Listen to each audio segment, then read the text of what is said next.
So hello dear student, কেমন আছো? I hope প্রত্যেকে শুধু ভালো না ভীষণ ভালো আছো। স্ক্রিনের উপর একটা প্রশ্ন দেখা যাচ্ছে, তাই না? প্রশ্নটা কি সেটা আগে মন দিয়ে পড়ি।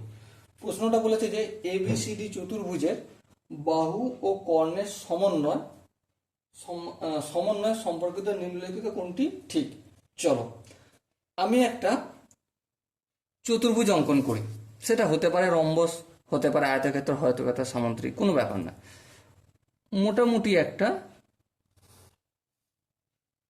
আমি চতুর্ভুজ অঙ্কন করলাম, নাম দেবো এ বি সি ডি। ওকে, এবার দেখো কোনো চতুর্ভুজের যখন কর্ণ বরাবর কর্ণ অঙ্কন করা হয়, এসি কর্ণ, তখন চতুর্ভুজটা সমান দুটো ত্রিভুজে ভাগ হয়ে যায়। তার মানে ত্রিভুজ A B C equal to ত্রিভুজ কি হবে, এ সি ডি। হয় কি হয় না? হয়।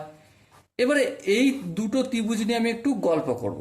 গল্পটা কি, আমি লেফট হ্যান্ড সাইডে কিছুটা করব, রাইট হ্যান্ড সাইডে কিছুটা করব।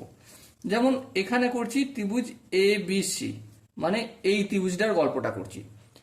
ত্রিভুজের ধর্ম আমরা কি জানি? ত্রিভুজের যে কোনো দুটি বাহুর সমষ্টি তৃতীয় বাহু পক্ষে বড় হবে। দেখো তাহলে এখানে এ বি বাহু আর বিসি বাহুটা, A B plus BC is greater than AC. ঠিক, কোনো অসুবিধা নেই। আবার সেম একইভাবে ত্রিভুজ এ ডি সি এর কি পাবো, যে এই এডি বাহুটা আর সিডি বাহুটা এসি বাহুর থেকে বড় হবে। ঠিক, তাহলে A D plus CD is greater than AC. এটা 1 নম্বর, এটা 2 নম্বর ইকুয়েশন। ওকে, আবার দেখো এখানে আরেকটা কর্ণ বিডি অঙ্কন করব। ঠিক, বিডি অঙ্কন করলাম। এখানে আবার একটা দুটো ত্রিভুজ তৈরি হলো। কি কি ত্রিভুজ তৈরি হলো? ত্রিভুজ এ বিডি, ত্রিভুজ এ বিডি ইকুয়াল টু ত্রিভুজ বিসিডি। ত্রিভুজ বিসিডি। এবার এই দুটো ত্রিভুজে আবার সেম একই জিনিস দেখাবো। এই যে এবিডি ত্রিভুজের এ বিডি, এই ত্রিভুজের কি পাবো, এই এ বি বাহুটা আর এই এডি বাহুটা কার থেকে বড়? বিডি বাহুর থেকে বড় পাবো। ঠিক, তাহলে A B plus AD is greater than BD. ঠিক, আবার এই ত্রিভুজটা থেকে কি পাবো? বিসিডি, মানে বিসিডি। এখানে বিসি বাহুটা, এই বিসি বাহু প্লাস সিডি বাহু ইজ গ্রেটার, বড় কার থেকে? এই বিডি বাহুর থেকে। ঠিক, এই বিডি বাহুর থেকে বড়।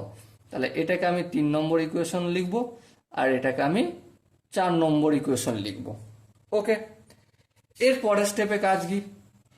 1 নম্বর, 2 নম্বর, 3 নম্বর আর 4 নম্বর ইকুয়েশনকে আমি প্লাস করছি, যোগ করছি।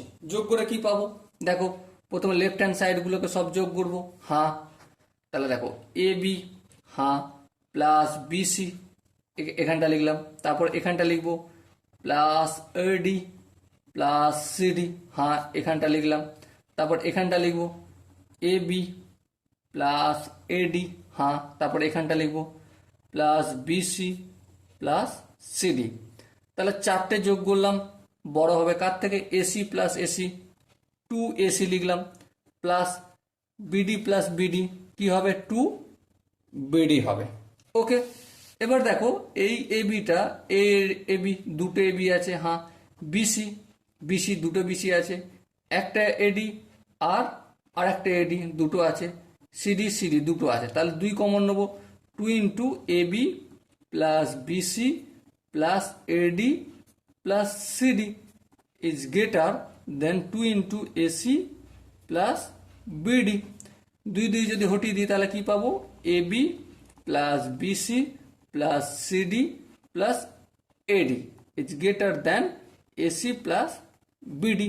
সো দেখো এটা কোন সম্পর্কে রয়েছে? অপশন সিটা যদি লক্ষ্য করি সেখানে আমরা দেখতে পাবো।